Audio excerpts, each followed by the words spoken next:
what I was talking about is the European semester. European semester is a European Union political jargon that is important because it is a dialogue forum between member states and the European Union, European Commission. So it is a mechanism that in which the European Commission every year analyzes the current state of play regarding a range of issues in each country and publishes a report about these issues.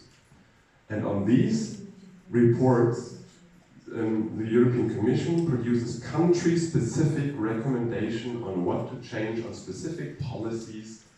And originally this tool by the European Commission was used for economic policy only, but now it's more and more used for social policy, including education.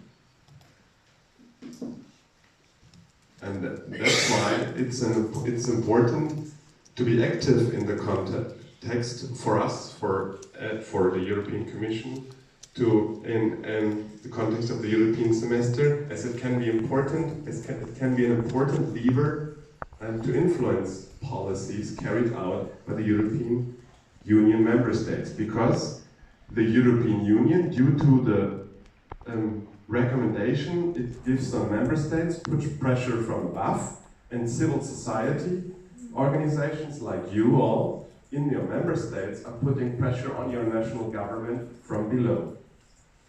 Maybe some statistics on this. Between the last years, more than half of European Commission recommendations have been implemented by member states, and more, as I said, social issues have been implemented by member states that were recommended by the European Commission. So, what have you heard already to give you an idea on our survey on education and autism? So, as you know, back in 2018, during the annual General Assembly in Rotterdam, you discussed within a focus group, or some of you who were there, within a focus group, what to do to tackle educational barriers for autistic people, and out of this resulted later the issues that were discussed. Out of this, we created, or Autism Europe in-house created a survey back in 2018. It was later refined in July by the executive committee of last year. And then we started disseminating it, and the survey. On top of it, when disseminating it, we were helped in translating it, because we translated it in-house into French, Spanish, and German, but we got help to translate it into Italian, Polish, and Ukrainian. And then we use this to use even those versions to disseminate them among our members, our different channels, and as a result, we got answers which we then used to analyze. We drafted recommendations, and now we are here, where we want to consult with you on whether these recommendations also are fit for you, or whether you want to provide more input. As already said, you can do it also still later in written. So that we can then, this month, submitted to the European Commission, who will then use it within the tool, European semester, that I have just explained to you. So maybe a little bit on the respondents. As I said, we disseminated it across various channels and across you. We received almost 2,200 answers, from respondents who identified from coming from over 30 countries. Sometimes it was only one, and only one question was answered, so this wasn't really data that we could use, but we got substantial data from the majority of European Union countries, especially from France, from Spain, from Germany, and recently also from Poland, and also from a couple of non-EU countries, namely, because it was translated in Ukrainian, namely from Ukraine. So now Thomas will tell you about the legal basis to education. Hello. I would like to talk to you about the sort of legal policy that we focused on as a basis for the educational survey. We looked at the UNCRPD. I think the article that was most relevant was one on Article 24, focusing on how disabled people are not to be excluded, having access to inclusive education, having reasonable accommodation, appropriate support, and effective individualised support measures at all levels of education. And also the UNCRC, which we focused on Article 23, which outlines how a mentally or physically disabled child should enjoy a full and decent life in conditions which ensure dignity, promote self-reliance, and facilitate the child's active participation in the community.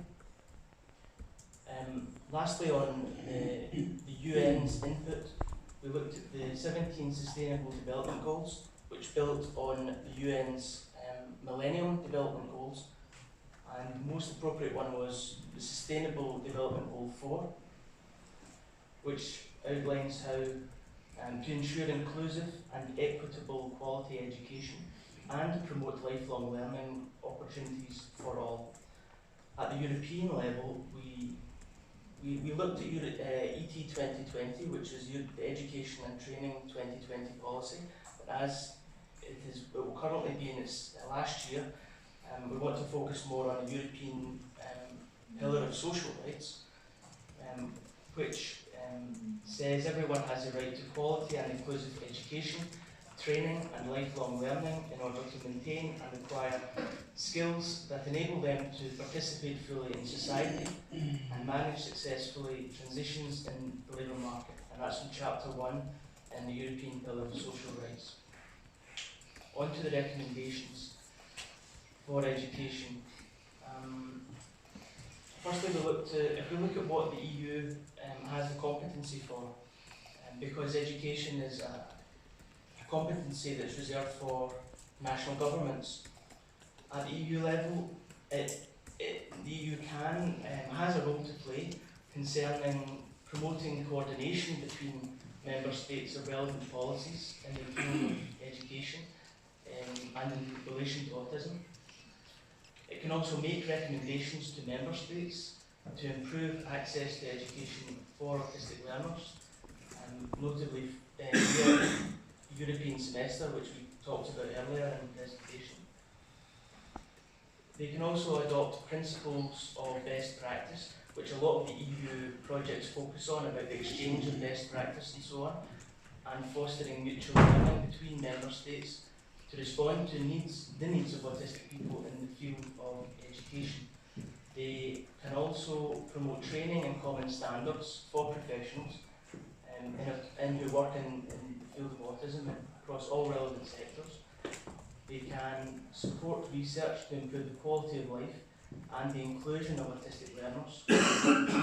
The EU can raise awareness by fighting prejudice and stereotypes through various campaigns and so on.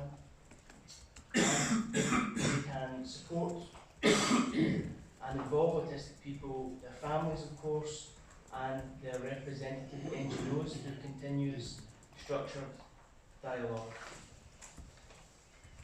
The picture across the EU was fairly general, but a lot of the problems were repeated ad nauseam by the people who filled out the survey. They were highlighting the same issues all the time, and I'm sure you'll be familiar with them. The survey itself found that there were many issues linked to individual educational planning involving key stakeholders, including parents also. There was a lack of reasonable accommodation across the board, little access to a flexible curriculum for autistic learners, and a lack of autistic-specific teacher training. Many teacher training programs, they speak about disability in general, but there's no concrete autistic training program in terms of communication and so on. There are also difficulties linked to transition, so we have transitional periods between, for example, an autistic learner who's at primary school and they are going into secondary. I think this is a big change for any child, and for autistic learners there are even more barriers there, and this was highlighted a lot. There's also lack of access to lifelong learning. We found certainly that there were a lot of complaints on, and one that comes to my mind is that a lot of people complained about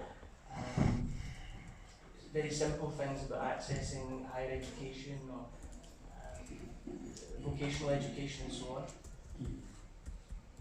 And even if they were able to access these levels of education, there wasn't a job at the end of these training programs. So they were merely passing their time in full-time education. So yeah, what does this mean? What should we recommend? So let's start, since there was a inadequate it was inadequate or non-existing individualized planning. So obviously this is something that has to be recommended first. Access to such individualized educational planning involving everyone, including parents, which means, first of all, because we are starting from the autistic learner, it should be a person-centered approach that has to be adopted. Such individual educational plans have to be established for each autistic learner, and if they are existing, have to be refined or individualized or adapted. The objectives in these individualized educational plans must be achievable, must have achievable timeframes, and must have positive effect on the child's participation in not only education, but also beyond, in family life and the community. An important point also obviously is that there has to be tailored, individualized educational plans for female autistic learners, as mostly they are still tailored to male autistic learners. It has to be multidisciplinary and holistic when it comes to the coordination between all kinds of stakeholders, like rehabilitation stuff when needed, but also just educational or health stuff, and everyone involved.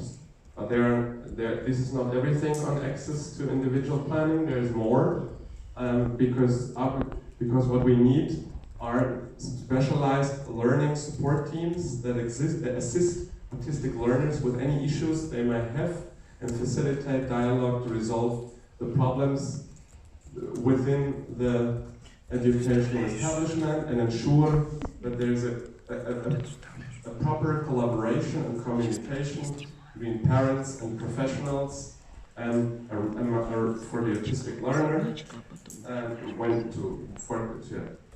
streamline methods of communication between departments, educational departments, administrative departments, professionals, when it comes to even when it comes to transition, even though transition we will single out later as a specific point, and to monitor the progress of the autistic learner, and support, as I said, and once again support parents again and relatives of autistic learner via adequate communication-based support services, resources, and training to help maintain their children in the family.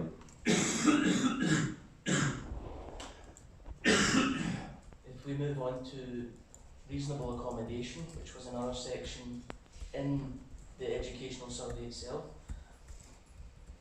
we, after looking at what we could recommend, we thought about how we could work towards reducing class sizes so that autistic learners are afforded more individual attention, making one-to-one time available for professionals and autistic learners so that professionals can adequately assist autistic learners.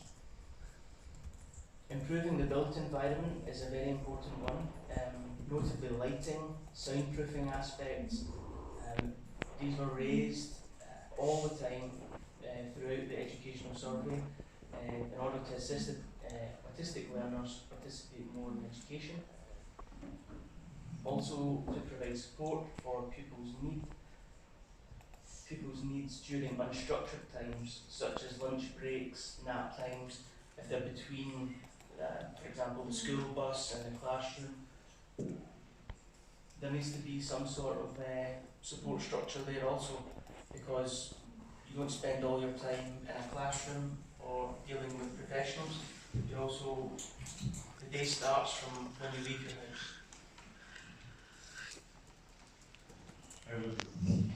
I will be sitting. Yeah, so another issue, as I said, as Thomas said, that was raised was flexible, was a little to no flexible curriculum for autistic learners.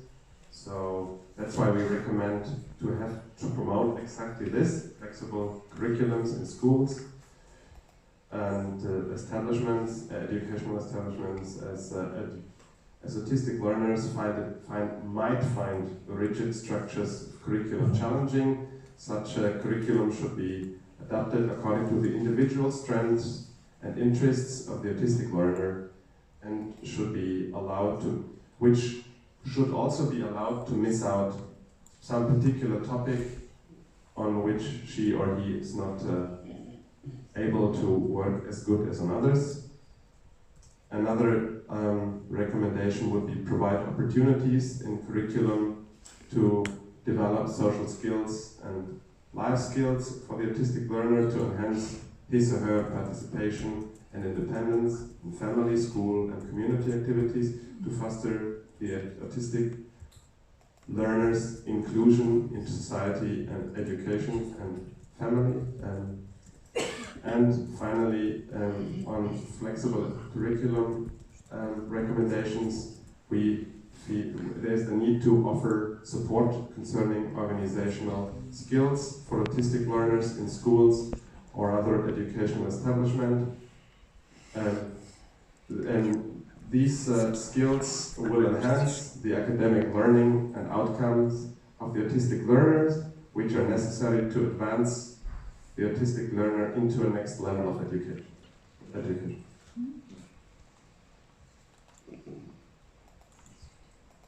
Next, if we look at the supporting adequate training and working conditions for education professionals, which was the next section of the educational survey, there needs to be a real development in autism standardised specific training. There is a real need for this. Mandatory autistic specific training and neurodiversity training for teachers supported by special needs teachers who are more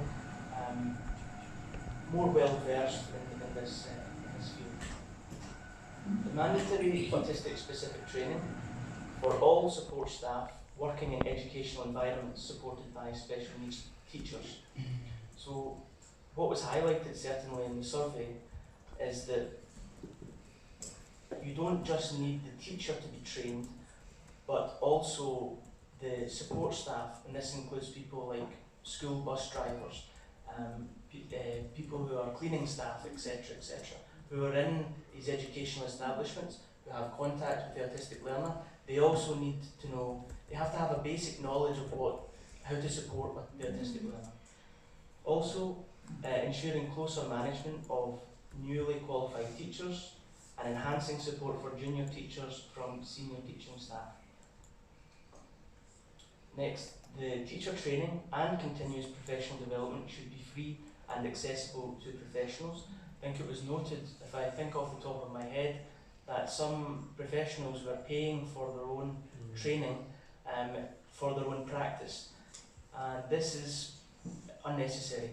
So, and it was repeated quite a lot, that there were people who, I mean, of course it is natural that teachers may have to pay extra, or any sort of educational support staff they want to provide for their learner. But some of them were unable to do so, and thus the experience of the learner is reduced.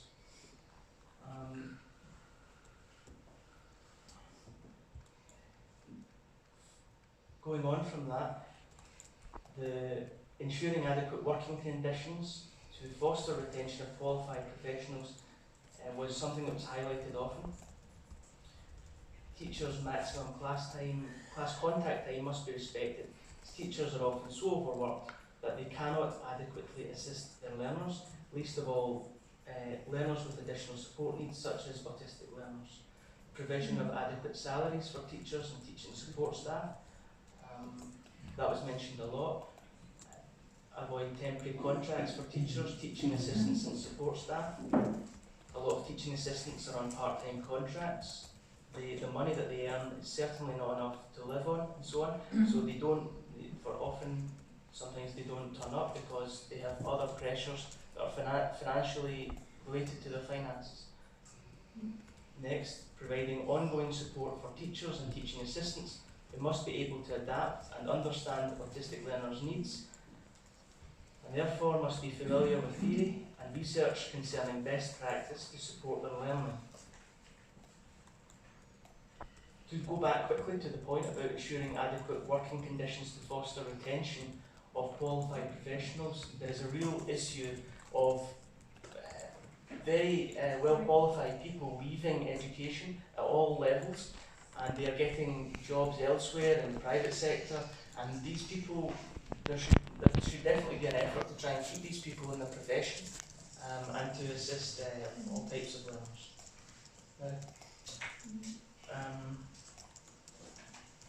Yeah, exactly. And since transition was a huge issue, we recommend actually something that I've been reading in recommendations also before, which is effectively creating a roundtable with all the stakeholders involved in the autistic learner to effectively to make his transition as effective and as successful as possible.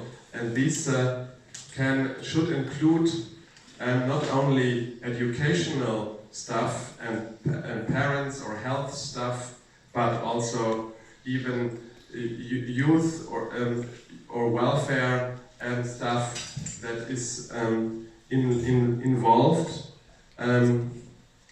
So that this transition from one educational facility to the next by the autistic learner can be as smooth as possible. So therefore, all necessary support systems that are in place should be in place to start, so that start for the academic year on time, so the autistic learner doesn't have a delay in starting the academic year due to reasonable accommodation not existing or other facilities necessary. We recommend helping the learners to adapt, for example, by giving them the opportunity to visit the new educational facility, which could be the classroom, the school, the vocational training center, or the university, outside of the lesson time, as well as meeting the new teacher, or if even for educational staff or attached persons to this autistic learner, such as assistants, to also visit and maybe with the autistic learner the new educational facility.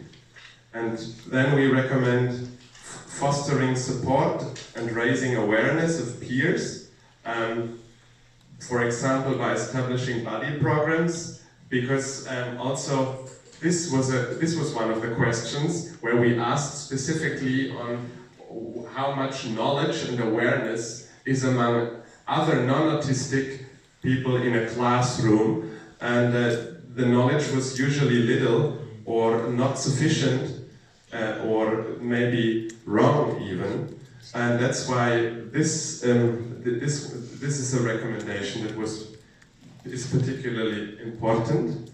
And then we should recommend to develop the necessary support service and systems to support this transition, also to employment, to avoid the gap of falling a gap after completing one study. So this is more already towards lifelong learning, an issue, moving beyond compulsory education, because there might be assistance in transitioning between compulsory education, but afterwards there might be none. This was also an answer we got, I remember from the top of my head, from a respondent.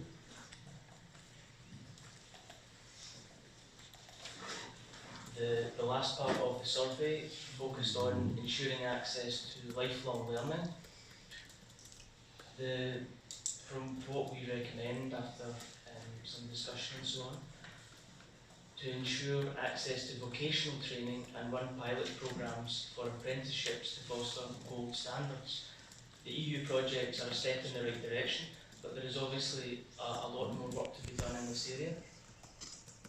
Encouraging employers to develop apprenticeship programmes for autistic learners by offering them financial incentives. Upholding the EU commitment to make lifelong learning and mobility a reality for all by making relevant programmes such as Erasmus Plus accessible to autistic people.